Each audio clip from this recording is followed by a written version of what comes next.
ಹೆಸರು ನಮಸ್ತೆ ಸ್ನೇಹಿತರೆ, ನನ್ನ ಹೆಸರು ನಾಗಪ್ಪ ಡಿ ಕೊಳ್ಳಿ ಅಂತ. ಅಶೋಕ್ ನಗರ ಪೊಲೀಸ್ ಸ್ಟೇಷನ್ ಬೆಂಗಳೂರಲ್ಲಿ ಸಬ್ ಇನ್ಸ್ಪೆಕ್ಟರ್ ಆಗಿ ಕಾರ್ಯನಿರ್ವಹಿಸ್ತಾ ಇದ್ದೀನಿ. ನಾನು ಇವತ್ತು ಈ ವಿಡಿಯೋ ಲೈವ್ ಬರೋದಕ್ಕೆ ಕಾರಣ ಏನಂತಂದ್ರೆ, ಇವಾಗ 545 ಪೋಸ್ಟ್ ಸಬ್ ಇನ್ಸ್ಪೆಕ್ಟರ್ ಪೋಸ್ಟ್ ಕಾಲ್ಫರ್ಮ್ ಆಗಿದೆ. ಈ ಎಕ್ಸಾಮ್ನ ಯಾವ ರೀತಿ ಓದಬೇಕು, ಯಾವ ರೀತಿ ಎಕ್ಸಾಮ್ ಪಾಸ್ ಮಾಡಬೇಕು ಅನ್ನೋದು ಹಲವಾರು ವಿದ್ಯಾರ್ಥಿಗಳಿಗೆ ಸಮಸ್ಯೆ ಕಾಡ್ತಾ ಇದೆ. ಎಷ್ಟೋ ಜನ ಫೋನ್ ಹಚ್ಚಿಬಿಟ್ಟು ನಮ್ಮನ್ನು ಪರಿಹಾರ ಕೇಳ್ತಾರೆ. ಎಲ್ರಿಗೂ ಹೇಳಕ್ಕಾಗಲ್ಲ. ನಾನು ಯಾವ ತರ ಓದಿದೆ ಅಂತ ಹೇಳಿದ್ರೆ ಕೆಲವೊಂದಿಷ್ಟು ಜನಕ್ಕೆ ಸಹಾಯ ಆಗ್ಬೋದು ಅನ್ನೋ ರೀತಿಯಲ್ಲಿ ನಾನು ಹೇಳಕ್ ಇಷ್ಟಪಡ್ತೀನಿ. ನಂದು ಎಜುಕೇಶನ್ ಅಂದ್ರೆ BA LLB. ನಂದು ಫಸ್ಟ್ PUC ಮುಗಿತು. PUC ಆದ್ಮೇಲೆ D.Ed ಮಾಡಿದ್ದೆ. ಆಮೇಲೆ ಎಕ್ಸ್ಟರ್ನಲ್ ಡಿಗ್ರಿ ಮಾಡಿದೆ. ಇದಾದ್ಮೇಲೆ ನಾನು CET ಓದಕ್ ಸ್ಟಾರ್ಟ್ ಮಾಡಿದೆ. ಓದೋದಾದ್ಮೇಲೆ ಇಂಗ್ಲಿಷನ್ನು ಕವರ್ ಮಾಡಿಕೊಂಡು, ಮೆಂಟಲ್ ಎಬಿಲಿಟಿ ಕವರ್ ಮಾಡಿಕೊಂಡು, ಸೈನ್ಸ್ ಕ್ವಶನ್ಸ್ಗೆ ಆನ್ಸರ್ ಮಾಡೋದನ್ನ ನಾನು ಯಾವ ರೀತಿ ಕಲಿತೆ ಅನ್ನೋದು ನಿಮಗೆ ಹೆಲ್ಪ್ ಆಗ್ಬೋದು ಅನ್ನೋ ಉದ್ದೇಶದಿಂದ ನಾನು ಇವತ್ತಿಗೆ ಲೈವ್ ಬಂದಿರೋದು ನಿಮಗೆ ಹೇಳಕ್ಕೆ. ಅದು ಎಸ್ಪೆಷಲಿ ಗ್ರಾಮೀಣ ಪ್ರದೇಶದಿಂದ ಬಂದಿರತಕ್ಕಂಥ ವಿದ್ಯಾರ್ಥಿಗಳಿಗೆ, ಮತ್ತು ನಾನು ಓದಕ್ಕಾಗಲ್ಲ, ನನ್ನಿಂದ ಏನೂ ಆಗಲ್ಲ ಅಂತ ಯಾರಿಗೆ ಹಿಂಜರಿಕೆ ಮನೋಭಾವ ಇರುತ್ತಲ್ಲ ಅವ್ರಿಗೆ ಸ್ಫೂರ್ತಿ ಆಗಲಿ ಅಂತ ನಾನು ಇವತ್ತು ಲೈವ್ ಬಂದಿರೋದು. ಮೊದಲು PSI ಎಕ್ಸಾಮ್ ಅಂದ್ರೆ ಏನಂತ ತಿಳ್ಕೊಳ್ಳಿ. ಫಸ್ಟ್ ಇದು ಎಲ್ಲಾ ಎಕ್ಸಾಮ್ ತರನು ಒಂದು ಎಕ್ಸಾಮೇ. SLC ಹುಡುಗರಿಗೆ SLC ಎಕ್ಸಾಮ್ ಕಷ್ಟನೇ, PUC ಹುಡುಗರಿಗೆ PUC ಎಕ್ಸಾಮ್ ಕಷ್ಟನೇ. ನಮಗೂ ಅದೇ ತರ ಆಗಿರುತ್ತೆ. ಎಷ್ಟೋ ಜನ ಡಿಗ್ರಿ ಫೇಲ್ ಆದವರೆಲ್ಲ IAS ಆಫೀಸರ್ಸ್ ಆಗಿದ್ದಾರೆ, ಉದಾಹರಣೆಗಳಿದ್ದಾವೆ. ಈಗ ಎಸ್ಪೆಷಲಿ ಉತ್ತರ ಕರ್ನಾಟಕ, ಈ ಬೆಳಗಾವಿ ಬಾಗಲಕೋಟೆ ಡಿಸ್ಟಿಕ್ ಅವರು ಒಂದು 100 ಜನ ಪೋಸ್ಟ್ ಇದ್ರೆ 60 ಜನ 80 ಜನ ಅವರೇ PSIಗಳಾಗಿರ್ತಾರೆ. ಯಾಕಂದ್ರೆ ಅವ್ರಿಗೆ ಟ್ರಿಕ್ಸ್ ಗೊತ್ತಾಗ್ಬಿಟ್ಟಿದೆ. SDA FDA ಓದೋದಕ್ಕಿಂತ ಈಜಿ ಅಂದ್ರೆ PSI ಎಕ್ಸಾಮ್. PSI ಎಕ್ಸಾಮು ಅದ್ರದ್ದು ಯಾರಿಗೆ ಮಹತ್ವ ಗೊತ್ತಿರುತ್ತೆ ಅವರು ಅದನ್ನ ಬೆನ್ನತ್ತಿ ಮಾಡ್ಕೊಂಡೇ ಬಿಡ್ತಾರೆ. ನಾನು ಹೇಳ್ತಾ ಇರೋದು ಏನಂತಂದ್ರೆ, ಫಸ್ಟ್ PSI ಎಕ್ಸಾಮ್ ಅಂದ್ರೆ ಏನು, ಅದು ಯಾವ ರೀತಿ ಇರುತ್ತೆ ಫಸ್ಟ್ ತಿಳ್ಕೊಳ್ಳಿ. ಮೊದಲನೇದಾಗಿ ಫಿಸಿಕಲ್. ಎಷ್ಟೋ ಜನ ಓದ್ತಾ ಇರ್ತೀವಿ, ಫಿಸಿಕಲ್ ಪಾಸ್ ಆಗಲ್ಲ. ಎಷ್ಟೋ ಜನ ಫಿಸಿಕಲ್ ಪಾಸ್ ಆಗಿರ್ತಾರೆ, ಓದಲ್ಲ. ಫಸ್ಟ್ ಫಿಸಿಕಲ್ ಅಂದ್ರೆ ಏನಂತಂದ್ರೆ ಸಿಂಪಲ್ ರನ್ನಿಂಗ್ ಮಾಡಬೇಕು. ಎವ್ರಿ ಡೇ ರನ್ನಿಂಗ್ ಮಾಡಬೇಕು. ನಾನು ಫಿಸಿಕಲ್ ಯಾವ ತರ ಪ್ರಾಕ್ಟೀಸ್ ಮಾಡಿದೆ ಅಂತಂದ್ರೆ, ಫಸ್ಟ್ ಆಫ್ ಆಲ್ ನನಗೆ ಹೈಟ್ ಇರಲಿಲ್ಲ. ಆಮೇಲೆ ಹೈಟ್ ಇದೆ ಅಂತ ಗೊತ್ತಾದ್ಮೇಲೆ ನಾನು ನೈಟ್ ಎಲ್ಲ ಸ್ಟಡಿ ಮಾಡಿಬಿಟ್ಟು ಡೇ ಮಲ್ತಿದ್ದೆ. ಅದು ನನ್ನ ಬ್ಯಾಡ್ ಹ್ಯಾಬಿಟ್ ಇತ್ತು. ಆದ್ರೆ ನೈಟ್ ಸ್ಟಡಿ ಓದಿದ್ರು ಕೂಡ ಬೆಳಿಗ್ಗೆ 6 ಗಂಟೆಗೆ ಓಡಿಬಿಟ್ಟು ರನ್ನಿಂಗ್ ಮಾಡ್ಬಿಟ್ಟು ಮಲ್ಕೊಂತಿದ್ದೆ. ಫಸ್ಟ್ 8 ರಿಂದ 10 ರೌಂಡ್ ಓಡ್ರಿ, ಯಾವುದೇ ಕಾರಣಕ್ಕೂ ಟೈಮ್ ಹಚ್ಬೇಡ್ರಿ. ಇವಾಗಿಂದ ಸ್ಟಾರ್ಟ್ ಮಾಡಿದ್ರೆ ಎಕ್ಸಾಮ್ ಟೈಮ್ ಅನ್ನತ್ಲೆ ನೀವು ಓಡ್ತೀರಾ. ಓಡುವುದು ಕೂಡ ಒಂದು ಟ್ರಿಕ್ಸ್ ಇದೆ. ಅಂದ್ರೆ ಯಾವ ತರ ಓಡ್ಬೇಕು, ಯಾವಾಗ ಫಾಸ್ಟ್ ಓಡ್ಬೇಕು, ಎಷ್ಟು ರೌಂಡ್ ಓಡ್ಬೇಕು, ಯಾರು ಹೇಳ್ಕೊಡಲ್ಲ ಇದನ್ನ.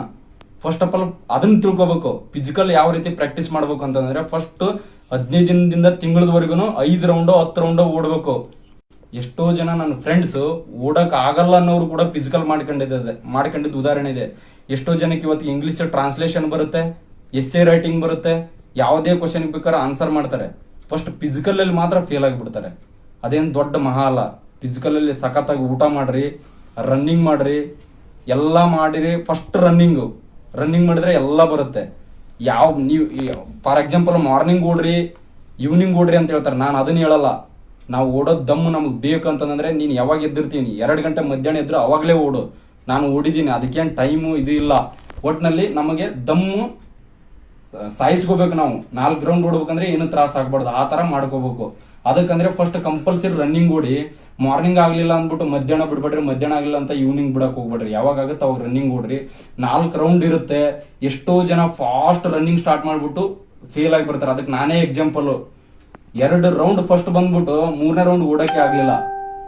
ಆಮೇಲೆ ನಾನು ಫಿಸಿಕಲ್ ಆಗಿದ್ದು ಪ್ರತಿಯೊಂದು ರನ್ನಿಂಗ್ ಅಲ್ಲೂ ಲಾಸ್ಟ್ನೇದವನು ಇರ್ತಿದ್ದೆ ಫಸ್ಟ್, ಆಮೇಲೆ ಕೊನೆದವನಾಗಿ ಆದ್ರೂ ಸೆಲೆಕ್ಟ್ ಆಗ್ತಿದ್ದೆ. ಈ ತರ ನೀವು ಫಿಸಿಕಲ್ ಮಾಡ್ಕೊಳ್ಳಿ. ಚೆಸ್ಟ್ ಒಂದಿರುತ್ತೆ, ಚೆಸ್ಟ್ ಎಕ್ಸ್ಪೆನ್ಷನ್ ಒಂದು ಸ್ಕಿಲ್ ಇರುತ್ತೆ. ಫಸ್ಟ್ ಆ ಸ್ಕಿಲ್ ಕಲ್ಕೊರಿ. 5 ಸೆಂಟಿಮೀಟರ್ ಎಕ್ಸ್ಪೆಂಡ್ ಮಾಡ್ಬೇಕು ಅಷ್ಟೇ. ಮಿನಿಮಮ್ 81 ರಿಂದ 86 ಆಗೋವರೆಗೂ ಇರಬೇಕು. ಕೆಲವೊಬ್ರು 78 ಇರುತ್ತೆ ಮಿನಿಮಮ್. ಅವರು ಕೂಡ 86 ಗಿಂತ ಹೆಚ್ಚಿಗೆ ಎಕ್ಸ್ಪೆನ್ಷನ್ ಮಾಡ್ಬೇಕು. ಇಲ್ಲಾಂದ್ರೆ ಫೇಲ್ ಮಾಡ್ತಾರೆ ಫಿಸಿಕಲ್ ಅಲ್ಲಿ. ಎಷ್ಟೋ ಜನಕ್ಕೆ ನಾನು ಫಿಸಿಕಲ್ ಯಾಕೆ ಫೇಲ್ ಆದೆ ಅಂತ ಗೊತ್ತೇ ಆಗಲ್ಲ. ಚೆಸ್ಟ್ ಇರುತ್ತೆ 83 ಇರುತ್ತೆ, ಒಂದು ಬೇಡ 85 ಇರುತ್ತೆ, 86 ಬಂದಿದೆ ಅಂತ ಪಾಸ್ ಮಾಡಲ್ಲ ಅವರು. ನೀನು must and should 5 centimetre expansion ಮಾಡೋದು ಕಲಿಬೇಕು. 85 ಇದ್ರೆ 91 ಮಾಡ್ಬೇಕು. ಈ ತರ ಚೆಸ್ಟ್ ಎಕ್ಸ್ಪೆನ್ಷನ್ ಮಾಡೋದು. ಯಾರನ್ನಾದ್ರೂ ಸೆಲೆಕ್ಟ್ ಆದವ್ರನ್ನ, ಪೊಲೀಸ್ ಸೆಲೆಕ್ಟ್ ಆದವ್ರನ್ನ ಕೇಳ್ಬಿಟ್ಟು ನೀವು ಫಿಸಿಕಲ್ ಪಾಸ್ ಮಾಡ್ಕೋಬೇಕು. ಒಂದು ರನ್ನಿಂಗ್, 2ನೇದ್ದು ಚೆಸ್ಟ್. ಹೈಟ್ ಅಂತೂ ಅದು ಮಿನಿಮಮ್ ಎಷ್ಟಿರ್ಬೇಕು ಅಷ್ಟು ಇರ್ಲೇಬೇಕು. ಯಾರಿಂದಾನು ಹೆಚ್ಚಿಗೆ ಮಾಡ್ಕೊಳಕ್ಕಾಗಲ್ಲ, ಕಡಿಮೆ ಮಾಡ್ಕೊಳಕ್ಕೂ ಆಗಲ್ಲ. ಅಷ್ಟಕ್ಕೂ ಯಾರು 8th 9th 10th ಅವ್ರು ನನ್ನ ವಿಡಿಯೋ ನೋಡ್ತಾ ಇದ್ರೆ ಗಿಡಕ್ಕೆ ಜೋತು ಬಿಡ್ರಿ. ಯಾಕಂದ್ರೆ ನಾನು PUC ಎಲ್ಲರೂ ಗಿಡ್ಡ ಗಿಡ್ಡ ಗಿಡ್ಡ ಅಂತ ಕರಿತಿದ್ರು. ಆದ್ರೆ ಇವತ್ತು ಸಬ್ ಇನ್ಸ್ಪೆಕ್ಟರ್ ಆಗಿದ್ದೀನಿ ಅಂದ್ರೆ ಇಡೀ ನಮ್ಮ ಬ್ಯಾಚ್ಗೆನೆ ಆಶ್ಚರ್ಯ. ಫಸ್ಟ್ ಫಿಸಿಕಲ್ ಬಗ್ಗೆ ತಿಳ್ಕೊಂಡ್ರಿ. ಯಾರೇ ಅಡ್ವೈಸ್ ಕೊಟ್ರು ಕೂಡ ಈ ಪ್ರಪಂಚದಲ್ಲಿ ಎಲ್ಲವನ್ನೂ ಅದು ನಿನ್ನಿಂದ ಆಗಲ್ಲ ಅನ್ನೋ ಮಾತಿಂದಾನೆ ಸ್ಟಾರ್ಟ್ ಮಾಡ್ತಾರೆ. ಅಯ್ಯೋ PSI ಅಂದ್ರೆ ಹಂಗೆ, ಅಯ್ಯೋ PSI ಅಂದ್ರೆ ಹಿಂಗೆ ಅಂತ. ನಮ್ಮೂರ್ ಜಾರಿಲಿ ಪೊಲೀಸರು ಬಂದ್ರೆ ನಾನು ಮನೆ ಒಳಗಡೆ ಹೋಗಿ ಅಡ್ಕೊಂತಿದ್ವಿ ನಾವು. ಇವತ್ತು ಆ ಡ್ರೆಸ್ ಹಾಕಿದೀವಿ ಅಂತಂದ್ರೆ ನಮ್ಗೆ ಹಂಬಲ ಇತ್ತು, ಆಸೆ ಇತ್ತು, ಕನಸಿತ್ತು. ಅದನ್ನ ಕನಸು ಕಾಣ್ಬೇಕು. ಫಸ್ಟ್ ಯಾವ್ದನ್ನ ಮಾಡೋವರೆಗೂ ಅದು ದೊಡ್ಡದಾಗೇ ಇರುತ್ತೆ. ಯಾವ್ದಕ್ಕೂ ತಲೆ ಕೆಡಿಸ್ಕೋಬೇಡಿ. ಯಾರು 168 ಗಿಂತ ಮೇಲೆ ಯಾರು ಹೈಟ್ ಇದೀರಿ, 168 ಯಾರಿದ್ರಿ ಮಸ್ಟ್ ಅಂಡ್ ಶುಡ್ PSI ಓದ್ರಿ. ಇನ್ನು ನಮ್ಮ ಆರ್ಟ್ಸ್ ಸ್ಟೂಡೆಂಟ್ಗೆ ಅಂದ್ರೆ ಹಳ್ಳಿ ವಿದ್ಯಾರ್ಥಿಗಳಿಗೆ PSI ಅಂದ ತಕ್ಷಣ ಟಫ್ ಆಗೋದು. ಒಂದನೇದ್ದು ಅಂದ್ರೆ ಟ್ರಾನ್ಸ್ಲೇಷನ್, ಎರಡನೇದ್ದು ಮೆಂಟಲ್ ಎಬಿಲಿಟಿ, ಮೂರನೇದ್ದು ಸೈನ್ಸ್ ಕ್ವಶನ್ ಪೇಪರ್ ಹೆಂಗ್ ಬಿಡಿಸ್ಬೇಕು, ನಾಲ್ಕನೇದ್ದು ಕರೆಂಟ್ ಅಫೇರ್ಸ್ ಹೆಂಗ್ ಬಿಡಿಸ್ಬೇಕು ಅನ್ನೋದು. ಇದನ್ನ ಯಾವ ಕೋಚಿಂಗ್ ಸೆಂಟರ್ ಅವರು ನೀಟಾಗಿ ಹೇಳ್ಕೊಡಲ್ಲ. ಎಲ್ಲರೂ ತಮ್ಮ ಸ್ವಾರ್ಥಕ್ಕೆ ಬಳಸ್ಕೊಂತಾರ. ನಾನು ಫಸ್ಟ್ ಆಫ್ ಆಲ್ ಹೇಳ್ತೀನಿ ನಿಮ್ಗೆ, ಒಂದು ಓದೋ ವಿದ್ಯಾರ್ಥಿಗಳು ಏನಂತಂದ್ರೆ ಫಸ್ಟ್ ನಿಮ್ಮ ಮೇಲೆ ನಂಬಿಕೆ ಇಡಿ. ಫಸ್ಟ್ ನಿಮ್ಮ ಮೇಲೆ ನೀವು ನಂಬಿಕೆ ಇಟ್ಕೊಂಡ್ಬಿಟ್ಟು ಸ್ಟಾರ್ಟ್ ಮಾಡಿ. ಏನಂತಂದ್ರೆ ಫಸ್ಟ್ ಕ್ವಶನ್ ಪೇಪರ್ ಬಿಡಿಸ್ರಿ. ಒಂದೇ ಸಜೆಷನ್, ಕ್ವಶನ್ ಪೇಪರ್ ಬಿಡಿಸಿದ್ರೆ ಪ್ರತಿಯೊಂದು ಕ್ವಶನ್ ಅಲ್ಲೂ ಕೂಡ ಈ ವರ್ಷದ ಕ್ವಶನ್ ಪೇಪರ್ ಮಿನಿಮಮ್ 10 ರಿಂದ 20 ಕಾಪಿ ಮಾಡಿರ್ತಾರೆ. ಅದನ್ನ ನೀವು ಫಸ್ಟ್ ತಿಳ್ಕೊಬೇಕು. ಆ ಕ್ವಶನ್ ಪೇಪರ್ ಬಿಡೋದ್ರಿಂದ 20 ಕ್ವಶನ್ಸ್ ನೀವು ಈಸಿಯಾಗಿ ಆನ್ಸರ್ ಮಾಡಬಹುದು. ಇನ್ನು ಮೆಂಟಲ್ ಎಬಿಲಿಟಿ, ನಾನೊಬ್ಬ ಆರ್ಟ್ಸ್ ಸ್ಟೂಡೆಂಟ್ ಆಗಿ ಹಳ್ಳಿ ಹುಡುಗಾಗಿ ಮೆಂಟಲ್ ಎಬಿಲಿಟಿ ನನಗೆ ಏನು ಬರ್ತಿರ್ಲಿಲ್ಲ, ಕಂಪ್ಲೀಟ್ ಆಗಿ ಏನು ಬರ್ತಿರ್ಲಿಲ್ಲ. ಒಂದು ಮೆಂಟಲ್ ಎಬಿಲಿಟಿ ಅಂದ್ರೆ ಕಂಪ್ಲೀಟ್ ಮ್ಯಾಥ್ಸ್ ಅನ್ನೋದನ್ನು ಮರ್ತು ಬಿಡ್ರಿ. ಕಂಪ್ಲೀಟ್ ಮ್ಯಾಥ್ಸ್ ಬೇಕಾಗಿಲ್ಲ, ಸೂತ್ರಗಳೇ ಎಲ್ಲವಕ್ಕೂ ಬೇಕಾಗಿಲ್ಲ. ಮಾಡೋ ಟ್ರಿಕ್ಸ್ ಇದಾವೆ. ಗೊತ್ತಿಲ್ಲ ಅಂದ್ರೆ ನನ್ನ ನಂಬರ್ಗೆ ಪರ್ಸನಲ್ ಆಗಿ ಕಾಲ್ ಮಾಡ್ರಿ. ನಿಮ್ಗೋಸ್ಕರ ಯಾವ್ದಕ್ ಸಂಬಂಧಪಟ್ಟ ಲೆಕ್ಕ ಹೆಂಗ್ ಬಿಡಿಸ್ಬೇಕು, ಏಜ್ ಸಂಬಂಧಪಟ್ಟದ್ದು ಹೆಂಗ್ ಬಿಡಿಸ್ಬೇಕು, ಸರಾಸರಿ ಸಂಬಂಧಪಟ್ಟದ್ದು ಹೆಂಗ್ ಬಿಡಿಸ್ಬೇಕು, ಒಂದೊಂದೇ ಸಪರೇಟ್ ಆಗಿ ಗಡಿಯಾರಕ್ಕೆ ಸಂಬಂಧಪಟ್ಟದ್ದು ಹೆಂಗ್ ಬಿಡಿಸ್ಬೇಕು, ಟ್ರೈನಿಗೆ ಸಂಬಂಧಪಟ್ಟದ್ದು ಹೆಂಗ್ ಬಿಡಿಸ್ಬೇಕು, PSI ಎಕ್ಸಾಮ್ಗೆ ಯಾವ ರೀತಿ ಬರ್ತವೆ, ಅವನ್ನೆಲ್ಲ ಬೇಕಿದ್ರೆ ನನ್ನ ಕೈಲಾದಷ್ಟು ಸಹಾಯ ಮಾಡ್ತೀನಿ. ಫಸ್ಟ್ ಮೆಂಟಲ್ ಎಬಿಲಿಟಿ ಕವರ್ ಆಗಿಬಿಡ್ರಿ. 10 ಕ್ವಶನ್ ಬಂದ್ರೆ 10 ಮಾರ್ಕ್ಸ್ ನಿಮ್ಮವೇ, 15 ಕ್ವಶನ್ ಬಂದ್ರೆ 15 ನಿಮ್ಮವೇ. ಸ್ಟ್ರಾಂಗ್ ಝೋನ್ ಅಂದ್ರೆ ಮೆಂಟಲ್ ಎಬಿಲಿಟಿ, ಅದು ಬರದೇ ಇರೋಂಥದನ್ನ ಅಲ್ಲ. ನೆಕ್ಸ್ಟ್ ಇಂಗ್ಲಿಷ್ ಟ್ರಾನ್ಸ್ಲೇಷನ್ ಏನ್ ಟ್ರಿಕ್ಸ್ ಇದೆ ಗೊತ್ತಾ? ಜಸ್ಟ್ ಒಂದು ಲೈನ್ ಬರೆದ್ರೆ 2 ಮಾರ್ಕ್ಸ್ ಕೊಟ್ಟಿದ್ದ ಉದಾಹರಣೆಗಳಿದಾವೆ. ಎಡ್ಡಿಂಗ್ ಹಾಕ್ಬಿಟ್ಟು ಟ್ರಾನ್ಸ್ಲೇಷನ್ಗೆ 4 ಸಾಲ ಬಿಡಿಸಿದ್ರೆ ಮಾರ್ಕ್ಸ್ ಕೊಟ್ಟಿದ್ದಾರೆ. ಅಂದ್ರೆ ನಿಮ್ಗೆ ಎಷ್ಟು ಪದಗಳು ಗೊತ್ತಿರುತ್ತೆ ನೋಡಿ, ಅಷ್ಟನ್ನು ಬಿಡಿಸ್ರಿ. ಫಸ್ಟ್ ಕನ್ನಡ ಟು ಇಂಗ್ಲಿಷ್ ಗೊತ್ತಾಗಲ್ಲ ಎಷ್ಟೋ ಜನಕ, ಇಂಗ್ಲಿಷ್ ಟು ಕನ್ನಡನೂ ಗೊತ್ತಾಗಲ್ಲ. ಎಷ್ಟು ಗೊತ್ತಾಗುತ್ತೆ ಸಾಧ್ಯ ಅಷ್ಟು ಬಿಡಿಸ್ಬೇಕು. ಯಾಕಂದ್ರೆ ಮಿನಿಮಮ್ ಟಚ್ ಮಾಡಿದ್ರು ಮಾರ್ಕ್ಸ್ ಕೊಡ್ಬೇಕಂತ ರೂಲ್ಸ್ ಇದೆ ಯಾವುದೇ ಎಕ್ಸಾಮ್ ನಲ್ಲಾಗ್ಲಿ. ಫಾರ್ ಎಕ್ಸಾಂಪಲ್ ನಾನು PSI ಆಗುವಾಗ ಎಕ್ಸೈಸ್ ಸಬ್ ಇನ್ಸ್ಪೆಕ್ಟರ್ ಬರೆಯುವಾಗ ಸಂಗಾತಿ ಅನ್ನೋ ಪದ ಬರಿಬೇಕಿತ್ತು ನನ್ನ ಪಾರ್ಟ್ನರ್. ಅದಕ್ಕೆ ಏನ್ ಬರಿಬೇಕಂತ ಗೊತ್ತಾಗ್ಲಿಲ್ಲ ನನಗೆ. ಅಷ್ಟು ಟೆನ್ಷನ್ ಆಗಿಬಿಟ್ಟಿದ್ದೆ. ಇನ್ನು ಉಳಿದಿದ್ದು ಟ್ರಾನ್ಸ್ಲೇಷನ್ ಮಾಡಕ್ ಆಗ್ಲಿಲ್ಲ ನಂಗೆ. ಅದಕ್ಕೆ ಫಸ್ಟ್ ಏನಂತಂದ್ರೆ, ಮತ್ತೆ ಇನ್ನೊಂದು ನಿಮ್ಗೆ ಸಜೆಸ್ಟ್ ಮಾಡೋದು ಏನಂದ್ರೆ, ಫಾರ್ ಎಕ್ಸಾಂಪಲ್ ಯಾರಾದ್ರೂ ಎಕ್ಸಾಮ್ ನಡೆಸ್ತಾ ಇದ್ರೆ ಅಟೆಂಡ್ ಮಾಡಿದ್ರೆ ಟ್ರಾನ್ಸ್ಲೇಷನ್ ಈಸಿ ಆಗುತ್ತೆ. ಒಂದು ಈಸಿ ಇಂಗ್ಲಿಷ್ ಅನ್ನು ಫಸ್ಟ್ ಕಲಿಬೇಕು. ಈಸಿ ಇಂಗ್ಲಿಷ್ ಅನ್ನು ಫಸ್ಟ್ ಕಲಿಯೋದಂದ್ರೆ ಏನು, ನಿಮ್ ಸುತ್ತಮುತ್ತಲ ಇರೋದು ಕಿಚನ್ ಅಲ್ಲಿ ಇರೋ ವರ್ಡ್ಸ್ ಯಾವ್ದು, ಈಗ ನಮ್ ಡ್ರೆಸ್ ಕೋಡ್, ನಮ್ ಬಾಡಿಗೆ ಸಂಬಂಧಪಟ್ಟಂಗೆ, ನಮ್ ಮನಿಗೆ ಸಂಬಂಧಪಟ್ಟಂಗೆ ಕೆಲವೊಂದು ವರ್ಡ್ಸ್ ಹಂಗೆ ಇಟ್ಕೊಂಡಿರ್ಬೇಕು. ಒಂದಿಷ್ಟು ವರ್ಡ್ಸ್ ಟಚ್ ಆಗ್ತವೆ. 2 ರಿಂದ 4 ಮಾರ್ಕ್ಸ್ ಕೊಡ್ಲಿ, ಅಷ್ಟೇ ಸಾಕು ಟ್ರಾನ್ಸ್ಲೇಷನ್ ಅಲ್ಲಿ. ನೆಕ್ಸ್ಟ್ ಬರೋದಂತಂದ್ರೆ ಪ್ರಿಸೈಸ್ ರೈಟಿಂಗು. ಈ ಟ್ರಿಕ್ಸ್ ನ ಎಲ್ಲೂ ಯಾರು ಹೇಳ್ಕೊಡಲ್ಲ, ಬಟ್ ಇದಕ್ಕೂ ಕೂಡ 10 ಮಾರ್ಕ್ಸ್ ಇರ್ತವೆ ಅನ್ನೋದು ಮರೆತು ಬಿಟ್ಟಿರ್ತೀರಿ ಎಲ್ಲರೂ. ಈ ಪ್ರಿಸೈಸ್ ರೈಟಿಂಗ್ ಅಲ್ಲಿ 10ಕ್ಕೆ 6-8 ಮಾರ್ಕ್ಸ್ ಹೊಡಿಬೇಕಂತಂದ್ರೆ ಟ್ರಿಕ್ಸ್ ಏನಂತಂದ್ರೆ 300 ಶಬ್ದ ಕೊಟ್ಬಿಟ್ಟು 150 ಶಬ್ದ ಬರಿಬೇಕಂತ ಹೇಳಿದ್ರೆ 150 ಬರಿಬೇಕು.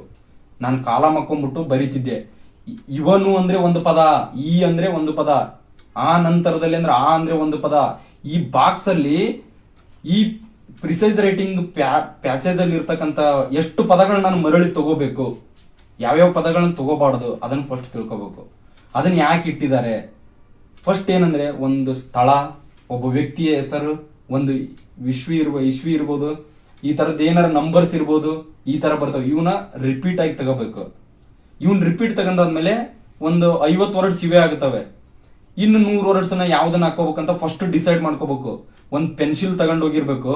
ಆ ವರ್ಡ್ಸ್ ಅಲ್ಲಿ 1 2 3 4 5 ಯಾವ್ ತಗೊಂಡಿರ್ತೀರ ಅವ್ನ ನಂಬರ್ ಬರ್ಕೊಂತ ಹೋಗ್ಬಿಡ್ಬೇಕು. ಟೈಮ್ ಸೇವ್ ಆಗುತ್ತೆ. ಇನ್ನೊಂದು ಎಸ್ ಎ ರೈಟಿಂಗಿಗೆ ಟೈಮ್ ಸೇವ್ ಮಾಡ್ಕೊಂಡ್ಬಿಡ್ಬೇಕು. ಎಸ್ ಎ ರೈಟಿಂಗಿಗೆ ಟೈಮ್ ಸೇವ್ ಮಾಡ್ಕೊಂಡ್ರಿ ಅಂತಂದ್ರೆ 3 ಪೇಜ್ ಬರೆಯಲ್ಲ 4 ಪೇಜ್ ಬರಿಬೋದು, 4 ಪೇಜ್ ಬರೆಯಲ್ಲ 5 ಪೇಜ್ ಬರಿಬೋದು.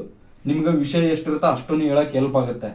ಈ ತರ ಫಸ್ಟ್ ಈ ಒಂದು ಪೇಪರ್ ನಿಮ್ಗೆ ಈಸಿ ಆಯ್ತು ಅಂತಂದ್ರೆ ಆ ಮಲ್ಟಿಪಲ್ ಚಾಯ್ಸ್ ಕ್ವಶನ್ ಪೇಪರ್ ಏನ್ ಇರುತ್ತದಲ್ಲ ಅದು ಯಾಸ್ ಇಟ್ ಈಸ್ PC ಇದ್ದಾನೆ ಇರುತ್ತೆ. ಇತ್ತೀಚೆಗೆ ಇಂಟರ್ವ್ಯೂ ಇಲ್ಲದೆ ಕಾರಣದಿಂದ ಸ್ವಲ್ಪ ಟಫ್ ಇದೆ ಅನ್ಕೊಂತೀನಿ ಕ್ವಶನ್ ಪೇಪರ್. ಟಫ್ ಅನ್ನೋದಕ್ಕಿಂತ ನಿಮ್ ಕಡೆಯಿಂದ ಹೆಚ್ಚಿನ ಕೆಲಸ ತೆಗೆಯೋ ವ್ಯವಸ್ಥೆ ಇದೆ ಅಷ್ಟೇ. ಅಂದ್ರೆ ನೀವು ಜಾಸ್ತಿ ಹಾರ್ಡ್ ವರ್ಕ್ ಮಾಡ್ಲಿ ಅಂತ. ಫಸ್ಟ್ ಈ ಟ್ರಾನ್ಸ್ಲೇಷನ್ ಪೇಪರ್ಗೆ ಭಯ ಪಡಕ್ ಹೋಗ್ಬೇಡಿ. ನಾನು ಹೇಳಿದ್ನಲ್ಲ, ಎಷ್ಟೇ ಆಗ್ಲಿ ಟ್ರಾನ್ಸ್ಲೇಷನ್ ಟಚ್ ಮಾಡಿ. ಎರಡನೇದ್ದು ಏನಂತಂದ್ರೆ ಪ್ರಿಸೈಸ್ ರೈಟಿಂಗ್ ಅಲ್ಲಿ 10ಕ್ಕೆ 8 ಅಷ್ಟು ತಗೊಳ್ಳೋ ಸಾಧ್ಯತೆನೆ ನೀವು ಟ್ರೈ ಮಾಡ್ಬೇಕು. 5ಕ್ಕೆ 2, 3 ತಗೊಂಡ್ಬೇಕು. ಈಗ 5 ಮಾರ್ಕ್ಸ್ ಇಂದಿದೆ, ಅಷ್ಟು ನಿಮ್ಗೆ ನಾಲೆಜ್ ಬಂದಿರ್ಬೇಕು. ಇನ್ನು ಎಸ್ ಎ ರೈಟಿಂಗ್ ಅಲ್ಲಿ ಎಷ್ಟೋ ಜನಕ್ಕೆ ಯಾವ ಎಸ್ ಎ ಬರ್ದಿದ್ದೀನಿ ಅಂತ ಗೊತ್ತಾಗಲ್ಲ, ಯಾವ್ದು ಬರೀಬೇಕಂತ ಗೊತ್ತಾಗಲ್ಲ. ಫಾರ್ ಎಕ್ಸಾಂಪಲ್ ನನ್ನ ಸಜೆಷನ್ ಏನಂದ್ರೆ, ಕೆಲವೊಂದು ಡಿಬೇಟ್ ಅಂತ ಇರುತ್ತೆ, ವಾದ ವಿವಾದ ಇರ್ತತೆ, ಅಂತ ವಿಚಾರನ ಬರೆಯಕ್ಕೆ ಹೋಗ್ಬೇಡಿ ಎಸ್ ಎಲ್ಲಿ. ಯಾಕಂತಂದ್ರೆ ನನ್ನ ವಾದ ಇಷ್ಟಪಡೋನ್ ಕೈಯ ಕ್ವಶನ್ ಪೇಪರ್ ಸಿಗ್ಬೋದು, ಅಥವಾ ವಿರೋಧ ಮಾಡೋನ್ ಕೈಯ ಕ್ವಶನ್ ಪೇಪರ್ ಸಿಗ್ಬೋದು. ಅವಾಗ ನಿಮ್ಗೆ ಮಾರ್ಕ್ಸ್ ಬರಲ್ಲ. ಆ ತರ ಇದ್ದಲ್ಲಿ ಏನ್ ಮಾಡ್ಬೇಕು ಗೊತ್ತಾ, ಒಂದೇನಂದ್ರೆ ಪರಿಸರಕ್ಕೆ ಸಂಬಂಧಪಟ್ಟದ್ದಿರ್ಲಿ, ಇತ್ತೀಚೆಗೆ ಸರ್ಕಾರದ ಯೋಜನೆಗಳು ಇರ್ಲಿ, ಮತ್ತೆ ಮಕ್ಕಳ ಮತ್ತು ಮಹಿಳೆಯರ ಬಗ್ಗೆ ಇರತಕ್ಕಂಥ ಕಾನ್ಸೆಪ್ಟ್ ಅನ್ನು ನೀವು ಚೆನ್ನಾಗಿ ವಿವರಣೆ ಮಾಡಿಬಿಟ್ರೆ ಅಷ್ಟರಲ್ಲಿ ನಿಮ್ಗೆ ಮಾರ್ಕ್ಸ್ ಬರ್ತವೆ. ಅದರಲ್ಲಿ ಎಸ್ ಎ ಒಂದು ಟ್ರಿಕ್ಸ್ ಇರುತ್ತೆ. ಬೇಕಿದ್ರೆ ಎಸ್ ಎನೇ ಹೆಂಗ್ ಬರಿಬೇಕು ಅನ್ನೋದು ನಿಮ್ಗೆ ಒಂದ್ ಟೈಮ್ ನಾನು ಹೇಳ್ತೀನಿ. ಎಸ್ ಎದಲ್ಲೇ ಏನಿರ್ಬೇಕು, ಪ್ರಿಸೈಸ್ ರೈಟಿಂಗ್ ಅಲ್ಲೇ ಏನಿರ್ಬೇಕು, ಟ್ರಾನ್ಸ್ಲೇಷನ್ ಅಲ್ಲಿ ಏನಿರ್ಬೇಕು. ಇವತ್ತು ನನ್ಗೆ ಏನು ಗೊತ್ತಿಲ್ಲಪ್ಪ, ನಾನು ಬ್ಲ್ಯಾಂಕ್ ಬಂದಿದ್ದೀನಿ, ಆದ್ರೆ ನಾನು ಒಂದು ಎಸ್ ಎ ಬರಿಬೇಕು, ಇದು ಮ್ಯಾಕ್ಸಿಮಮ್ ಮಾರ್ಕ್ಸ್ ನಾನು ತಗೋಬೇಕು ಅನ್ನೋದು ಯಾವ ತರ ಅನ್ನೋದು ನಾನು ಹೇಳ್ತೀನಿ. ಯಾಜ್ ಎ ಆರ್ಟ್ ಸ್ಟೂಡೆಂಟ್ ಆಗಿ ಇಂಗ್ಲಿಷ್ ಟಿಲ್ ಟುಡೇ ನಾನು ಸಬ್ ಇನ್ಸ್ಪೆಕ್ಟರ್, ನನಗೆ ಮಾತಾಡಕ್ ಬರಲ್ಲ. ಬರೀಬೇಕು, ನೋಡ್ಬೇಕು ಅಷ್ಟೇ. ಬೇರೆಯವ್ರು ಮಾತಾಡಿದ್ರೆ ನಾವು ಆಶ್ಚರ್ಯಪಟ್ಟೆ ನೋಡ್ತೀವಿ. ಅಂದ್ರೆ ನಮಗ್ ಬರಲ್ಲ ಅಂತಲ್ಲ, ಯಾರಿಗೇ ಆಗ್ಲಿ, ಕನ್ನಡನೇ ಆಗ್ಲಿ, ಮಂಗಳೂರು ಕಡೆ ಹೋದ್ರೆ ಅವ್ರ ಭಾಷೆ ನನಗೆ ಬರಲ್ಲ, ಅವ್ರೆಷ್ಟು ಶಿಸ್ತುಬದ್ಧವಾಗಿ ಮಾತಾಡ್ತಾರೆ ಅಂದ್ಬಿಟ್ಟು. ನಾವು ಉತ್ತರ ಕರ್ನಾಟಕದ ಭಾಷೆ, ನಮಗ್ ಕನ್ನಡ ಏನ್ ಮಾಡಿದ್ರು ನಾವು ಮರೆಯಲ್ಲ, ಇಂಗ್ಲಿಷ್ ಎಷ್ಟು ಮಾಡಿದ್ರು ನಮಗ್ ಕಲಿಯಕ್ ಬರಲ್ಲ. ಆದ್ರೆ ಎಕ್ಸಾಮ್ ಪಾಸ್ ಆಗಷ್ಟು ಇಂಗ್ಲಿಷ್ ಕಲಿಲೇಬೇಕು. ಅದನ್ನ ಕಲಿಬೇಕು ಅಂತಂದ್ರೆ ಡೈಲಿ ನ್ಯೂಸ್ ಪೇಪರ್ ಓದ್ರಿ, ಜಾಗ್ರಫಿ ಓದ್ತಿರ್ತೀವಿ. ಜಾಗ್ರಫಿ ಕೆಲವೊಂದು ವರ್ಡ್ಸ್ ನ ಇಂಗ್ಲಿಷ್ ಅಲ್ಲಿ ಕೊಟ್ಟಿರ್ತಾರೆ. ಈಗ ಭೂಮಿ ತೊಗಟೆ, ಮ್ಯಾಂಟಲ್, ಅದೆಲ್ಲ ಕೊಟ್ಟಿರ್ತಾರೆ. ಅಂತ ಪದಗಳನ್ನ ಎಕ್ಕಿ ಇಟ್ಕೊಂಡಿರ್ಬೇಕು ನಮ್ಮ ಹತ್ರ. ಅದು ಮುಂದೆ ಹೆಲ್ಪ್ ಆಗುತ್ತೆ ನಿಮಗ. ಫಸ್ಟ್ ಹೇಳಿದ್ನಲ್ಲ, ಫಿಸಿಕಲ್ ಏನ್ ಬೇಕು, ಅದು ಒಂದು ಪಾರ್ಟ್ ಆಫ್ PSI ಒಂದು ಎಕ್ಸಾಮ್ ಇದ್ದಂಗೆ, ಅದಕ್ಕೆ ಒತ್ತು ಕೊಡಿ. ಎರಡನೇದು, ಯಾರು ಫಿಸಿಕಲ್ ಸ್ಟ್ರಾಂಗ್ ಇದ್ರಿ ಎಲ್ಲ ಫಿಸಿಕಲ್ ಮಾಡ್ಕೊಂತೀನಿ ಅನ್ನೋರು ಎಕ್ಸಾಮ್ಗೆ ಒತ್ತು ಕೊಡಿ. ಅದರಲ್ಲಿ ನೀವು ಭಯ ಪಡೋದು ಹಳ್ಳಿ ಹುಡುಗರು ಟ್ರಾನ್ಸ್ಲೇಷನ್, ಬಟ್ ಟ್ರಾನ್ಸ್ಲೇಷನ್ ಬಿಟ್ಟರು ನೌಕರಿ ತಗೋಬಹುದು. ಅದು ನಿಮ್ಗೆ ಮೈಂಡ್ ನಲ್ಲಿ ಇರ್ಲಿ. ಪ್ರಿಸೈಸ್ ರೇಟಿಂಗ್ ಹೇಳಿದ್ನಲ್ಲ, ಎಸ್ ಎ ರೇಟಿಂಗ್ ಹೇಳಿದ್ನಲ್ಲ, ಇಷ್ಟೇ ಸಾಕ್ರಿ ನಮ್ಗೆ, ಇಷ್ಟ ಸಾಕು. ಟ್ರಾನ್ಸ್ಲೇಷನ್ ಬಿಟ್ಬಿಡ್ರಿ, ಈ ಕಡೆ ಇದನ್ನು ಬಿಟ್ಬಿಡ್ರಿ. ಕೆಲವೊಂದು ಇನ್ನ current affairs, mental ability, science questions ಹೆಂಗ್ ಬಿಡಿಸ್ಬೇಕು ಅನ್ನೋದು ಒಂದು ಟ್ರಿಕ್ಸ್ ಹೇಳ್ತೀನಿ ನೋಡಿ ಕೇಳಿ. ಕರೆಂಟ್ ಅಫೇರ್ಸ್ಗೆ ಈಸಿ ಮೆಥಡ್ ಹೇಳ್ಬೇಕು ಅಂತಂದ್ರೆ ಮಾಡಲ್ ಕ್ವಶನ್ ಪೇಪರ್ಸ್, ಹಿಂದಿಲ್ ಕ್ವಶನ್ ಪೇಪರ್ಸ್. ಬಟ್ ನನ್ನ ಸಜೆಷನ್ಸ್ ಒಂದು, ಎಷ್ಟೋ ಕೋಚಿಂಗ್ ಸೆಂಟರ್ ಅವ್ರು ಪ್ರತಿಯೊಬ್ರು ಎಕ್ಸಾಮ್ ನಡೆಸ್ತಾರಲ್ಲ, ಎಲ್ಲಾನು ಅಟೆಂಡ್ ಮಾಡ್ಬೇಡಿ. ಕೆಲವೊಮ್ಮೆ ಏನ್ ಮಾಡ್ಬಿಡ್ತಾರೆ ಗೊತ್ತಾ, ಅವರು ಹಳೆ ಕ್ವಶನ್ ಪೇಪರ್ ಎಲ್ಲಿದೆ ತಂದ್ಬಿಟ್ಟು ಕರೆಂಟ್ ಅಫೇರ್ಸ್ ಮಾತ್ರ ಸೇರಿಸ್ಬಿಟ್ಟು ಸುಮ್ ಟೈಮ್ ವೇಸ್ಟ್ ಆಗ್ತಿರುತ್ತೆ. ಅದಕ್ಕಿಂತ ನಾನ್ ಹೇಳೋದೇನಂದ್ರೆ, ಒಂದು ಎಕ್ಸಾಮ್, ಒಂದು ಕಮಿಟಿ ಕುಂತಿಯನ್ನ ಎಕ್ಸಾಮ್ ತೆಗೆದಿರುತ್ತೆ ನೋಡು ಕ್ವಶನ್ ಪೇಪರ್ಸ್ ಪ್ರೀವಿಯಸ್ ಇಯರ್ಸ್, ಅವನ್ನೇ ಫಸ್ಟ್ ಪ್ರಿಫರೆನ್ಸ್ ಕೊಡಿ. ಅವರು ಸ್ಟ್ರಾಂಗ್ ಆಗಿ ಕುಂತು ಒಂದು ಕಮಿಟಿ ಕುಂತು ಈ ಕ್ವಶನ್ ಯಾಕೆ ತೆಗಿಬೇಕು ಅಂತ ವಿಚಾರ ಮಾಡ್ಬಿಟ್ಟು ತೆಗೆದಿರ್ತಾರೆ. ಅವನು ಜಾಸ್ತಿ ಓದಕೊಂಡ್ರೆ ಹೆಲ್ಪ್ ಆಗುತ್ತೆ ಅಂತ ನಾನು ಹೇಳಕ್ ಇಷ್ಟಪಡ್ತೀನಿ. ನೆಕ್ಸ್ಟ್ ಸೆಕೆಂಡ್ ಆಪ್ಷನ್ಸ್ ಕೋಚಿಂಗ್ ಸೆಂಟರ್ದು. ಯಾವುದೇ ಕೋಚಿಂಗ್ ಸೆಂಟರ್ ಇರಲಿ, ಸೆಕೆಂಡ್ ಆಪ್ಷನ್ಸ್. ಯಾಕಂದ್ರೆ ಪ್ರತಿಯೊಂದು ಕೋಚಿಂಗ್ ಸೆಂಟರ್ ಅವ್ರನ್ನು ಕೂಡ ಕಾಪಿ ಪೇಸ್ಟ್ ಜಾಸ್ತಿ ಮಾಡಿರ್ತಾರೆ. ಹಬ್ಬ ಅಂದ್ರೆ ಕರೆಂಟ್ ಅಫೇರ್ಸ್ ಅಷ್ಟೇ. ಆ ಕರೆಂಟ್ ಅಫೇರ್ಸ್ ಅಲ್ಲಿ ನಿನಗೆ ಗೊತ್ತಾಗ್ಬೇಕು ಅಂತಂದ್ರೆ ಫಸ್ಟ್ ನೀನ್ ಏನ್ ಮಾಡ್ಬೇಕು ಗೊತ್ತಾ, ಆ ಕರೆಂಟ್ ಅಫೇರ್ಸ್ ನ ಓದ್ ಸಾರಿ ಏನ್ ಕೇಳಿದ್ರು, ಅದಕ್ಕೆ ಸಂಬಂಧಪಟ್ಟಾಗ ಈಗ ಏನಿದೆ. ಈಗ ಕೆಲವೊಂದು ದೇಶದ ನಾಣ್ಯ ಕೇಳಿದ್ರಪ್ಪ, ಬಾಂಗ್ಲಾದೇಶದ ನಾಣ್ಯ ಯಾವ್ದಂತ ಕೇಳಿದ್ರು. ನೆಕ್ಸ್ಟ್ ಯಾವ್ದೋ ಒಂದು ದೇಶದ ಕೇಳ್ತಾರೆ. ಹಂಗಾದ್ರೆ ಸರ್ ಎಲ್ಲಾ ದೇಶದ್ದು ಹೆಂಗ್ ನೆನಪಿಡೋದು? ಇಲ್ಲ, ಯಾವುದೇ ಒಂದು ದೇಶದ ಹೆಂಗ್ ಕೇಳ್ತಾರೆ ಅಂದ್ರೆ, ನನ್ನ ಒಂದು ನಾಲೆಜ್ ಪ್ರಕಾರ, ಈಗ ಸೌದಿ ಅರೇಬಿಯಾ ಇಂಡಿಯಾದ ಏನೋ ಪೆಟ್ರೋಲ್ ಏನಾರ ಒಂದು ಡಿಸ್ಕಷನ್ ನಡೆದಿದ್ಯಾ, ಸೌದಿ ಅರೇಬಿಯಾದ ನಾಣ್ಯ ಯಾವ್ದಪ್ಪ, ಅದಕ್ಕೆ ಎಷ್ಟು ಡಿಫ್ರೆನ್ಸ್ ಐತಿ, ಈ ತರ ಕೇಳ್ತಿರ್ತಾರೆ. ಇಂಥವು ಇಂಪಾರ್ಟೆನ್ಸ್, ಇಂಡಿಯಾ ಯಾರ ಜೊತೆ ವ್ಯಾಪಾರ ಮಾಡುತ್ತೆ ಆ ದೇಶದ ಜೊತೆ ರಾಜಧಾನಿ, ನಾಣ್ಯಗಳನ್ನ ಈ ತರ ನೆನಪಿಟ್ಕೊಂತ ಕರೆಂಟ್ ಅಫೇರ್ಸ್ ಸಂಬಂಧಪಟ್ಟಂಗ ಏನೆಲ್ಲ ನಡೀತಿ. ಈಗ ಕೃಷಿ ಕಾಯ್ದೆ ಬಂದಿದೆ, ಆ ಕಾಯ್ದೆ ಏನು ಒಳಗೊಂಡಿದೆ, ಈ ತರದೆಲ್ಲ ಕರೆಂಟ್ ಅಫೇರ್ಸ್ಗೂ ಕೂಡ ಕ್ವಶನ್ ಪೇಪರೇ ಮೇಂಟೈನ್ ಮಾಡ್ಬಿಡ್ರಿ. ಹೆಚ್ಚಿಗೆ ಏನು ತಲೆ ಕೆಡಿಸ್ಕೊಳಕ್ ಹೋಗ್ಬೇಡ್ರಿ. ಕರೆಂಟ್ ಪೇಪರ್ಸ್, ನಾನು ಕರೆಂಟ್ ಅಫೇರ್ಸ್ ಎಷ್ಟೋ ಸಾರಿ ನಾನು ಯಾರ್ದಂತ ಅಡ್ವೈಸ್ ಮಾಡಲ್ಲ, ಯಾರ್ದೋ ಒಬ್ಬರದು ಮ್ಯಾಗ್ಜಿನ್ ಒಂದೇ ದಿನ ಕವರ್ ನೋಡ್ಕೊಂಡು ಹೋದ್ರಾಗ 4-5 ಬಂದಿರ್ತವೆ. 1 ಇಯರ್ ಪೂರ್ತಿ ಮ್ಯಾಗ್ಜಿನ್ ಓದಿರ್ತೀವಿ, ಬಿಡ್ಸಕ್ಕಾಗಿರಲ್ಲ. ಬಟ್ ಲಾಸ್ಟ್ ಮೂಮೆಂಟ್ ಇರುತ್ತಲ್ಲ, ಕವರ್ ಅಲ್ಲಿ ಸಾಲಿಡ್ ಅಂಶಗಳು ಇರ್ತಾವ ಅದರಲ್ಲಿ, ಅದನ್ನ ಫಸ್ಟ್ ನೋಡ್ಕೋಬೇಕು. ಆಮೇಲೆ ಒಳಗಡೆ ಮ್ಯಾಟರ್ ಪರಿವಿಡಿ ನೋಡ್ಕೋಬೇಕು. ಆಮೇಲೆ ಮ್ಯಾಟರ್ ನೋಡ್ಕೊಂಡು ರಿವಿಷನ್ ಮಾಡ್ಕೊಂತ ಹೋಗ್ಬೇಕು. ಮತ್ತೆ ನನಗೊಂದು ಗುಡ್ ಸಜೆಷನ್, ಎಲ್ಲಾನು ಯಾಕೆ ಓದ್ಬೇಕು ಅಂತ ಹೇಳ್ತೇನೆ ಅಂದ್ರೆ, ಎಕ್ಸಾಮ್ ಟೈಮ್ನಲ್ಲಿ ಪಕ್ಕ ನೆನಪಿಗೆ ಬರುತ್ತಾ. ಇನ್ನ ಮೆಂಟಲ್ ಎಬಿಲಿಟಿ ಒಳಗ ಏನ್ ಮಾಡ್ಬೇಕಂತಂದ್ರ, ಮಾಡಲ್ ಕ್ವಶನ್ ಪೇಪರ್ಸ್ ಬಿಡಿಸ್ಬೇಕು. ಯಾವುದೇ ಎಕ್ಸಾಮ್ ನೋಡ್ರಿ ಕಾಪಿ ಪೇಸ್ಟ್ ಅದು ಮೆಂಟಲ್ ಎಬಿಲಿಟಿ. SSC ಎಕ್ಸಾಮು, ಈ GK ಟುಡೇ ಕೆಲವೊಂದರಲ್ಲಿ ನೋಡಿದೀನಿ, ಅವನೇ ಎತ್ತಿ ತಂದು PSI ಎಕ್ಸಾಮ್ಗೆ PC ಎಕ್ಸಾಮ್ಗೆ ಹಾಕ್ಬಿಟ್ಟಿರ್ತಾರ. ಎಲ್ಲಾ PC exam PSI exam question ಪೇಪರ್ಸ್ನ SSC ಕೆಲವೊಂದಷ್ಟನ್ನ ಬರಂತವು ಅವನೇನ್ರ ಬಿಡಿಸಿದ್ರಿ ಅಂತಂದ್ರೆ ಇದು ಈಸಿ ಆಗುತ್ತೆ ನಿಮ್ಗೆ. ಮೆಂಟಲ್ ಎಬಿಲಿಟಿಲಿ ಮ್ಯಾಥ್ಸ್ ಬರಲ್ಲ, ಹೆಂಗ್ ಮಾಡೋದ ಅಂತ ಅನ್ಕೊಳಕ್ ಹೋಗ್ಬೇಡ್ರಿ. ನೋಡ್ರಿ, ಒಂದು ದಿಕ್ಕಿಗೆ ಮ್ಯಾಥ್ಸ್ ಬೇಕಾಗಿಲ್ಲ, ಯಾವ ದಿಕ್ಕು ಅನ್ನೋದು ಕಂಡು ಹಿಡ್ಕೊಳಕ್ಕೆ ಮ್ಯಾಥ್ಸೇ ಬೇಕಾಗಿಲ್ಲ. ಅವಕ್ಕೆ ಸೂತ್ರಗಳದವು.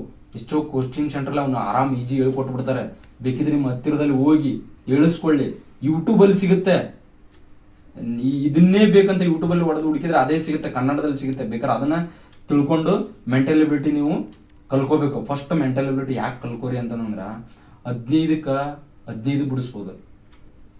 15 ಬೇಡ, 12-10 ಬಿಡಿಸ್ರಿ, ನೀವು ಪಕ್ಕ ನೌಕರಿ ತಗೊಂತೀರಿ. ಈ ಇನ್ನು ಉಳಿದಿದ್ದೇನಿದೆ ನೋಡ್ರಿ, ಅದನ್ನ ಎಲ್ಲವನ್ನೂ ಓದ್ತಾನೆ. ಹಿಸ್ಟ್ರಿ ಎಲ್ಲರೂ ಓದ್ತಾರೆ, ಜಾಗ್ರಫಿ ಎಲ್ಲರೂ ಓದ್ತಾರೆ, ಎಕನಾಮಿಕ್ಸ್ ಎಲ್ಲರೂ ಓದ್ತಾರೆ, ಭಾರತ ಸಂವಿಧಾನ ಎಲ್ಲರೂ ಓದ್ತಾರೆ. ಬಟ್ ಮೆಂಟಲ್ ಎಬಿಲಿಟಿ ಆ ಸ್ಟೂಡೆಂಟ್, ಈ ಉತ್ತರ ಕರ್ನಾಟಕದವರು, ಕೆಲವೊಬ್ರು ಹಳ್ಳಿ ಜನ, ಈ ಕಡೆ ದಕ್ಷಿಣ ಕರ್ನಾಟಕದವರು ಹಳ್ಳಿ ಜನ ಮಾಡೋದೇ ಇಲ್ಲ. ಮೆಂಟಲ್ ಎಬಿಲಿಟಿನ ಸ್ಟ್ರಾಂಗ್ ಮಾಡ್ಕೋಬೇಕು, ಗೊತ್ತಿದ್ದವ್ರನ್ನ ಕೇಳ್ಕೋಬೇಕು. ಅದೊಂದು ಇಲ್ದೇನೆ ಮಾಡ್ತೀನಿ ಅನ್ನೋದೇ ತಪ್ಪಾಗ್ಬಿಡುತ್ತೆ 150 ಮಾರ್ಕ್ಸ್ ತಗೊಳಕ್ಕೆ ಅದರಲ್ಲಿ. ಅದಕ್ಕೆ ನೀವೇನ್ ಮಾಡ್ಬೇಕಂದ್ರೆ, ಮೆಂಟಲ್ ಎಬಿಲಿಟಿಗೆ ಮಾಡಲ್ ಕ್ವಶನ್ ಪೇಪರ್ಸ್ ಅಲ್ಲಿ ಬಂದಿರತಕ್ಕಂಥದ್ದನ್ನ ಮತ್ತೆ ಯಾವುದೇ ಮ್ಯಾಗ್ಜಿನ್ ಅಲ್ಲಿ ಡೀಟೇಲ್ ಆಗಿ ಬಿಡಿಸ್ಕೊಟ್ಟಿರ್ತಾರೆ, ಅವನ್ನೇ ತಿಳಿಸ್ಕೊಳ್ಳಿ ಹೆಂಗ್ ಸ್ಟೆಪ್ ಬೈ ಸ್ಟೆಪ್ ಅಂತ. ಮತ್ತೆ ಎಲ್ಲದಕ್ಕೂ ಸೂತ್ರನೇ ಬೆನ್ನ ಹತ್ತಬೇಡಿ. ಅದರಲ್ಲಿ ಕೆಲವೊಂದು ಸೂತ್ರದ ಪ್ರಕಾರ ಹೋಗಿರ್ತಾರ, ಸೂತ್ರ ಇಲ್ದೇನೆ ಟ್ರಿಕ್ಸ್ ಇದಾವೆ. ನಾನು ಎಷ್ಟೋ ಜನ ಹುಡುಗರಿಗೆ ನಾನು ಹೇಳ್ಕೊಡೋದಕ್ಕೆ, ಮೆಂಟಲ್ ಎಬಿಲಿಟಿ ಹೇಳ್ಕೊಡ್ತಾ ಇರೋದಕ್ಕೆ ನಿಮ್ ಟ್ರಿಕ್ಸ್ ಎಲ್ಲರಿಗೂ ಹೇಳ್ರಿ ಸರ್, ನಿಮ್ಗೆ ಹೆಲ್ಪ್ ಆಗ್ಬೋದು ಅಂತ ಅಂದಿದ್ದಕ್ಕೆ, ನಾನು ಟೈಮ್ ಇದ್ದಾಗ ಕೇಳಿದ್ರೆ ಕೆಲವೊಂದು ಟ್ರಿಕ್ಸ್ ಇದಾವೆ ಹೇಳ್ತೀನಿ. ಮ್ಯಾಕ್ಸಿಮಮ್ ಜಸ್ಟ್ 30% ಅಷ್ಟೇ ಮ್ಯಾಥ್ಸ್ ರೀ, 70% ಸ್ಕಿಲ್ ಅಷ್ಟೇ.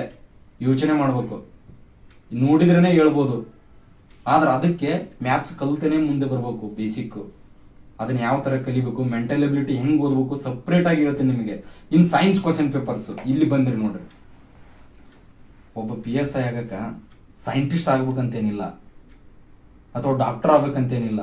ಅಬ್ಬಬ್ಬ ಅಂದ್ರೆ ಏನ್ ಗೊತ್ತಾ, ಜನರಲ್ ಸೈನ್ಸ್ ಅಂದ್ರೆ ಅವೇರ್ನೆಸ್ ಇರಬೇಕು ಅಂತ. ಕಾಮನ್ ಆಗಿ ಅವೇರ್ನೆಸ್ ಇರೋಷ್ಟೇ. ಮಳೆನಿ ಭೂಮಿಗೆ ಬಿದ್ದ ಸ್ಮೆಲ್ ಬರುತ್ತೆ ಯಾಕೆ, ಮಳೆನೇ ಯಾವ ಆಕಾರದಲ್ಲಿ ಭೂಮಿಗೆ ಬೀಳುತ್ತೆ, ಇಂಕ್ ಬಿದ್ದಾಗ ಹರಡುತ್ತಲ್ಲ ಅದು ಯಾವ ತರ ಹರಡುತ್ತೆ, ವಿಮಾನ ಹೋಗುವ ಶಬ್ದ ಏನ್ ಹೇಳುತ್ತೆ. ವೆರಿ ಇಂಟ್ರೆಸ್ಟಿಂಗ್ ಇರುತ್ತೆ ಸೈನ್ಸ್. ಆಕ್ಚುಲಿ ಅದಕ್ಕೆ ಏನಂತಂದ್ರೆ, ನಾನೊಬ್ಬ ಆರ್ಟ್ ಸ್ಟೂಡೆಂಟ್, ನಾನೊಬ್ಬ ಸೈನ್ಸ್ ಸ್ಟೂಡೆಂಟ್ ಅನ್ಕೊಂಡೇನು ಹೋಗಕ್ ಹೋಗ್ಬೇಡ್ರಿ. ಸೈನ್ಸ್ ಅವ್ರು ಎಷ್ಟು ವರ್ಷ ಸೈನ್ಸ್ ಓದಿರ್ತಾರೆ, ಫಸ್ಟ್ ಇಯರ್ ಸೆಕೆಂಡ್ ಇಯರ್ ಬೇಡ ಅಂದ್ರೆ BSc 5 ವರ್ಷ ಬೇಡ, ಅದೊಂದೇ ಸಬ್ಜೆಕ್ಟ್ ತಗೊಂಡ್ಬಿಟ್ಟು 2 ವರ್ಷ ಎಷ್ಟು ಜನ ನೀವು CET ಓದಿಲ್ಲ, ಅಷ್ಟರಲ್ಲಿ ಪರ್ಫೆಕ್ಟ್ ಆಗೋದಿತ್ತು. ಸೈನ್ಸ್ ಯಾವತ್ತೂ ಭಯ ಪಡಕ್ ಹೋಗ್ಬಿಡ್ರಿ. Art student 8th 9th 10th ಬೇಡ, 5th to 10th ಮಟ್ಟ ಫಸ್ಟ್ ಸೈನ್ಸ್ ಎಲ್ಲ ಕಲ್ಕೊಳ್ಳಿ. ಅದು ಯಾವ ತರ ಏನಂತ ಸಪ್ರೇಟ್ ಡಿವೈಡ್ ಮಾಡ್ಕೊಂಡಿಲ್ಲ. ಕೆಲವೊಬ್ರು ಚೆನ್ನಾಗಿ ಕೊಟ್ಟಿದ್ದಾರೆ ಬುಕ್, ಆಥರ್ಸ್ ನೇಮ್ ಹೇಳಕ್ ಇಷ್ಟಪಡಲ್ಲ, ನಿಮ್ಗೆ ಇಷ್ಟ ಇದ್ದದ್ದು ಓದ್ಬೋದು. ಇವಾಗ ಸೋರ್ಸ್ ಕೊಡ್ತಕ್ಕಂಥವ್ರು ಯಾರು ಕಡಿಮೆ ಕೊಡ್ತಾ ಇಲ್ಲ. ಒಬ್ಬ ವಿದ್ಯಾರ್ಥಿ ನೌಕರಿ ತಗೊಳ್ಳೋಷ್ಟು ಎಲ್ಲರೂ ಕೊಟ್ಟಿರ್ತಾರೆ. ಬಟ್ ಒಳ್ಳೆ ಅಂಶಗಳನ್ನ ತಗೊಳ್ಳೋದು ನಮಗ್ ಗೊತ್ತಿರ್ಬೇಕು. ಭಯ ಪಡೋದು PSIಗೆ ಒಂದು ಸೈನ್ಸ್ ಕ್ವಶನ್ ಪೇಪರ್ ಹೆಂಗ್ ಬಿಡಿಸೋದಂತ ಭಯ ಪಡ್ತೀರಿ, ಮೆಂಟಲ್ ಎಬಿಲಿಟಿ ಬಿಡಿಸೋದು ಹೆಂಗಂತ ಇದನ್ನ ಮಾಡ್ತೀರಿ, ಕರೆಂಟ್ ಅಫೇರ್ಸ್, ಇವು 3ಕ್ಕೂ ಸದಾ ನಾನು ನಿಮ್ಗೆ ಹೆಲ್ಪ್ ಮಾಡ್ತೀನಿ ಯಾವ ತರ ಬಿಡಿಸ್ಬೇಕು ಏನು ಅಂತೇಳಿ. ಬೇಕಿದ್ರೆ ನಾನು ಕೇಳಿ. ಈ ಹಿಸ್ಟ್ರಿ, ಸಂವಿಧಾನ, ಜಾಗ್ರಫಿ ಅದ್ರಾಗ ಒಂದೊಂದು ಸಬ್ಜೆಕ್ಟ್ ಇರ್ತಾವೆ, ಯಾವ ಟಾಪಿಕ್ ಓದ್ಬೇಕು, ಅದ್ರಾಗ ಯಾವ ಸಬ್ಜೆಕ್ಟ್ ಓದ್ಬೇಕು ಅನ್ನೋದು ಬೇಕಿದ್ರೆ ಹೇಳ್ತೀನಿ. ನಾನು ಹೆಂಗ್ ಓದಿದೆ ಅಂತ ಹೇಳ್ಬಿಟ್ಟು.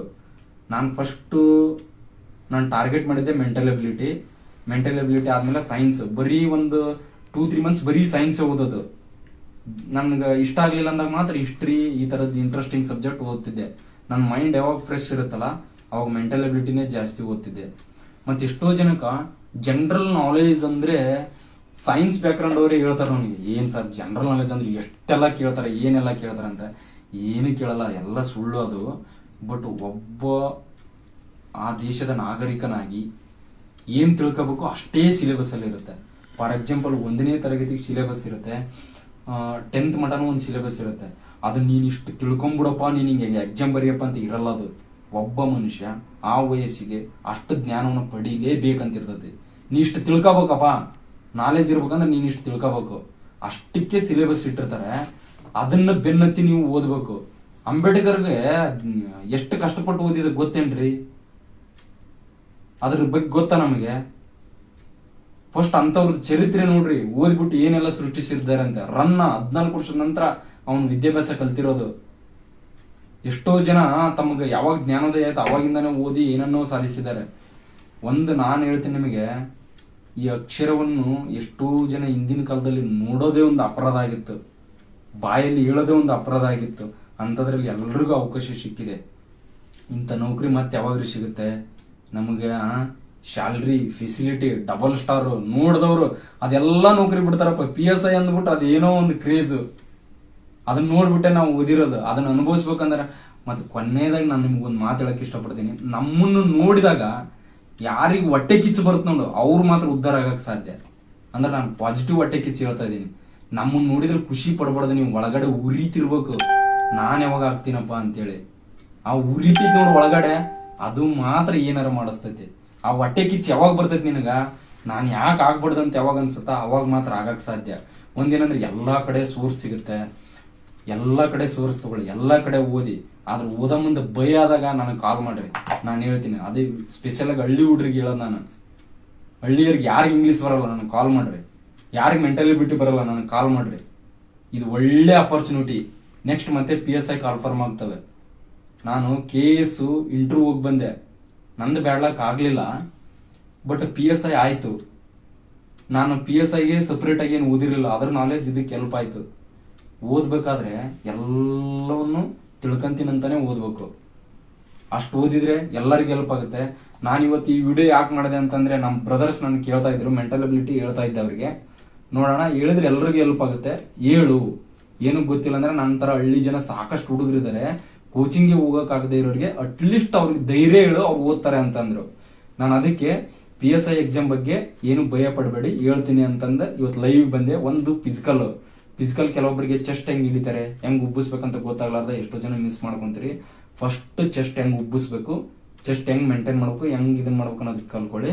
ಮತ್ತೆ ರನ್ನಿಂಗ್, ಎಂತವನ್ ಬೇಕಾದ್ರೂ ರನ್ನಿಂಗ್ ಓಡ್ಬೋದು. 87, 88, 90 kg ಇದ್ದವರು ಪಾಸ್ ಆಗಿದ್ದಾರೆ ಇದರಲ್ಲಿ. ನೀವೇನಂದ್ರೆ ಇವತ್ತಿಂದಾನೇ ಸ್ಟಾರ್ಟ್ ಮಾಡಿ, ಸುಮ್ಮನೆ ಓಡ್ರಿ, ಯಾರ ಜೊತೆ ಕಾಂಪೀಟ್ ಮಾಡಿ ಓಡ್ಬೇಡ್ರಿ ರನ್ನಿಂಗ್ ಮಾತ್ರ. ಯಾಕಂದ್ರೆ ಇಲ್ಲಿ ಫಸ್ಟ್ ಬಂದವ್ರಿಗೆ ನೌಕರಿ ಕೊಡಲ್ಲ, 7 ನಿಮಿಷದಲ್ಲಿ ಓಡಿದವ್ರಿಗೆ ನೌಕರಿ ಕೊಡ್ತಾರೆ. ಅದು ನೆನಪಿರ್ಲಿ. ಪ್ರತಿ ಸಾರಿ ನಾವು ಕೊನೆಯವನು ಆಗಿದ್ದೇ ಸೆಲೆಕ್ಟ್ ಆಗಿರೋದು. ಅದಕ್ಕೆ ಫಸ್ಟ್ ರನ್ನಿಂಗ್ ಕಲೀರಿ, ಫಿಸಿಕಲ್ ಫಿಟ್ ಮಾಡ್ಕೊಳ್ಳಿ. ಆಮೇಲೆ ಯಾವುದೇ ಭಯ ಇಲ್ಲದೆ ಓದಿ, ಎಲ್ಲಾ ದಿಕ್ಕಿನಿಂದನೂ ನಾಲೆಜ್ ಸಿಗುತ್ತೆ, ಅದನ್ನೆಲ್ಲ ಪಡ್ಕೊಳ್ಳಿ. ನಾನು ನಿಮ್ಗೆ ಹೇಳೋದಿಷ್ಟೇ, ನಿಮ್ಗೆ ಏನಾದ್ರೂ ಭಯ ಅನಿಸಿದ್ರೆ ಹಳ್ಳಿಯವ್ರಿಗೆ ಇಂಗ್ಲಿಷ್ ಬರಲ್ಲ ಅಂತ ಅನ್ಸಿದ್ರೆ ನನಗೆ ಕೇಳಿ. ನಾನು ಯಾಕೆ ಹೇಳ್ತೀನಿ ಅಂದ್ರೆ, ನನಗೂ ಇಂಗ್ಲಿಷ್ ಬರಲ್ಲ, ಆದ್ರೆ ನಾನು ನೌಕರಿ ತಗೊಂಡಿದ್ದೀನಲ್ಲ, ಇಂಗ್ಲಿಷ್ ಬರದೇನೆ PSI ಆಗೋದು ಹೆಂಗಂತ ಹೇಳ್ಕೊಡ್ತೀನಿ, ಮ್ಯಾಥ್ಸ್ ಬರ್ದೇನೆ PSI ಆಗೋದು ಹೆಂಗಂತ ಹೇಳ್ಕೊಡ್ತೀನಿ, ಸೈನ್ಸ್ ಮಾಡ್ದೇನೆ PSI ಆಗೋದು ಹೆಂಗೆ. ಯಾರು ಭಯ ಪಡಕ್ ಹೋಗ್ಬೇಡ್ರಿ. ಏನಾರ ಇತ್ತಂದ್ರೆ ಕೇಳಿ. ಎಷ್ಟೋ ಜನ ಕೋಚಿಂಗ್ಗೆ ಬೇಕಾಗಿರಲ್ಲ, ಅಂತವ್ರು ಎಷ್ಟೋ ಜನ ಇದೀರಿ, ಅವ್ರಿಗೇನು ಒಂದು ಸ್ಫೂರ್ತಿ ಬೇಕು, ಅದು ನಮ್ಮಿಂದ ಸಿಗುತ್ತೆ ಅನ್ನೋದಾದ್ರೆ ನಾನು ಹೇಳ್ತೀನಿ. ಏನಾದ್ರೂ ಸಹಾಯ ಬೇಕಾದ್ರೆ ನನಗೆ ಕಾಲ್ ಮಾಡಿ. ನನ್ನ ನಂಬರು 8105766024. ಇನ್ನೊಂದ್ಸರಿ ಹೇಳ್ತೀನಿ, 8105766024. ಎಲ್ರಿಗೂ ಒಳ್ಳೇದಾಗಲಿ. Thank you very much.